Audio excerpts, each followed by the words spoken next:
All right, let's jump straight into it. Welcome to today's Explainer, where we're cracking open a pretty complex document known as the Amrelyon case dossier. This isn't your everyday complaint, folks. It's actually a highly structured, formal petition put together by a citizen named Mohammed Abdullah Hussein al-Attas.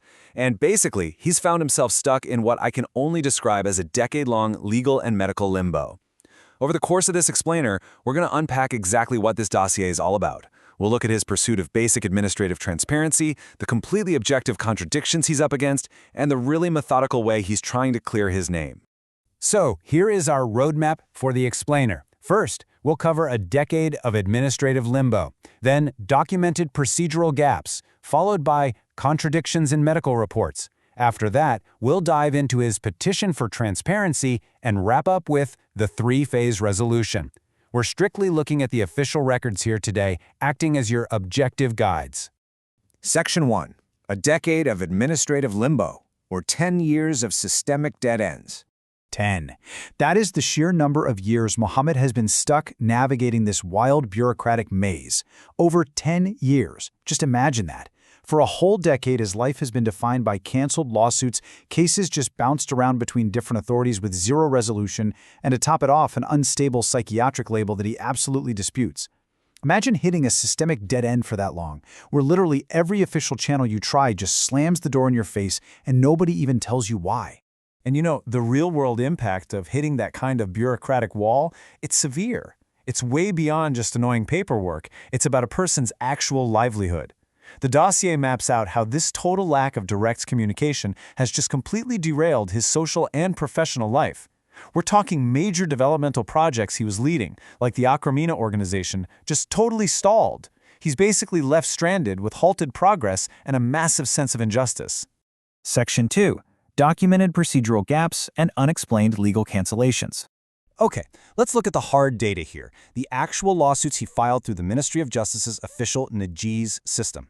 We've got request numbers filed in the criminal and general courts in Jeddah seeking private rights and damage compensation against the Supreme Court and the Saudi government.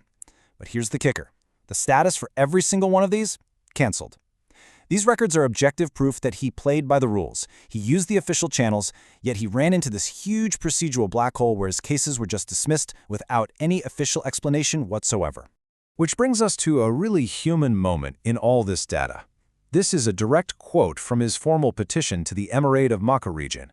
He writes, "The Ministry of Justice cancels all cases I file. I can prove them. I only want my case to be accepted in court." He isn't even asking for guaranteed win, you know? He just wants basic legal access. He literally just wants his day in court. It really shows he's trying to escalate things properly through the Emirate, looking for justice, not a fight. Section 3. Contradictions in medical reports and the case for neutral reevaluation. So let's compare his official medical diagnoses side by side. Back in 2019, at the Psych Expert Center, the diagnosis was bipolar disorder. Fast forward to 2024 at King Fahad Hospital, and suddenly the diagnosis completely flips to schizophrenia. These are two incredibly different clinical diagnoses, both sitting right there in his official file. When you look at these conflicting records neutrally, it is glaringly obvious why he's demanding a comprehensive, completely neutral medical reevaluation. I mean, the entire foundation of his administrative identity is built on this massive contradiction. And to complicate things even more, he had a third, totally separate medical consultation in 2024 at Dr. Irfan and Balgado Hospital. There, a senior professor gave him a completely new set of treatment recommendations.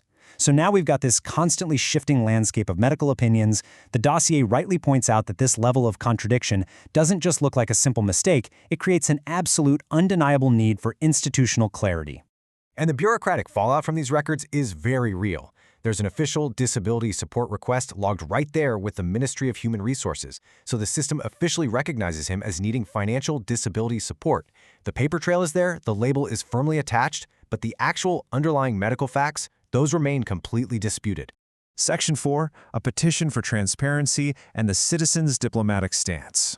When you read his personal perspective in the dossier, his tone is super specific. He is 100% confident in his mental stability. He completely rejects the idea that he has any internal psychiatric disorder. Instead, he points the finger at a culture of indirect communication and a total lack of transparency over the last 10 years. He even says he's ready to pass any medical, psychological, or functional test you throw at him.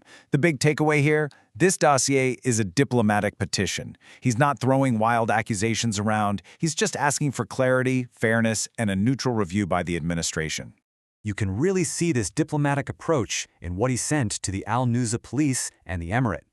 He says, "This case must be resolved by higher authorities. I am not mentally ill as some claim. My goal is justice and fairness." He's also asking to be compensated for all those disrupted projects we mentioned earlier. He's clearly signaling that he wants a peaceful, authoritative resolution. He's practically begging higher authorities to just step in and look at the facts. And that mindset perfectly sets up his actual strategy. In the dossier, he says, "I would not have created this plan unless I was 100% certain of my internal stability." This isn't just a guy saying he's sane, it's the kickoff to a highly methodical, step-by-step game plan he's built to finally clear his name once and for all. Section 5. The three-phase resolution plan covering medical, diplomatic, and legal action. Phase 1 is the medical plan. The goal here is to establish his mental and functional stability definitively. And look at how scientific his approach is. Step 1. Request a completely neutral committee from the Ministry of Health.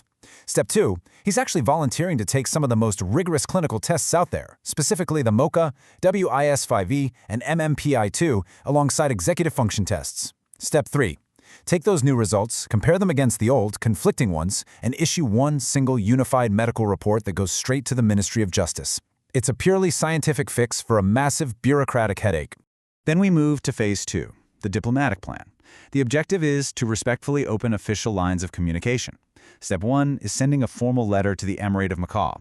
Step 2 is sitting down with the Human Rights Commission to show them all the official documents. Step 3 is asking to form a joint committee to review his entire case. Through this whole phase, the dossier keeps things respectful. No accusations, he just wants a dialogue. Finally, we get to Phase 3, the legal plan. Here, the goal is to secure his fundamental right to litigate, which, remember, has been inexplicably blocked for years. Step 1. Refile his case, but this time, he'll be armed with that new, unified medical file from Phase 1. Step 2. Formally request compensation for the damages to his life and projects. Step 3. Bring in an independent legal advisor and escalate it to the administrative court if the system still tries to block him. This whole final phase relies completely on getting that clarity in the first two steps.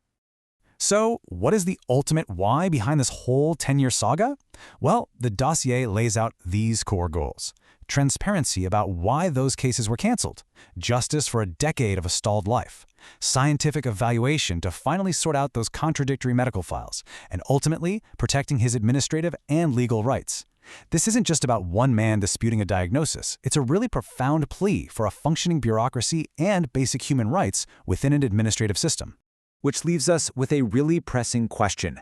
How exactly should a legal system respond when a citizen presents undeniable contradictions in their official records and simply asks for a neutral review?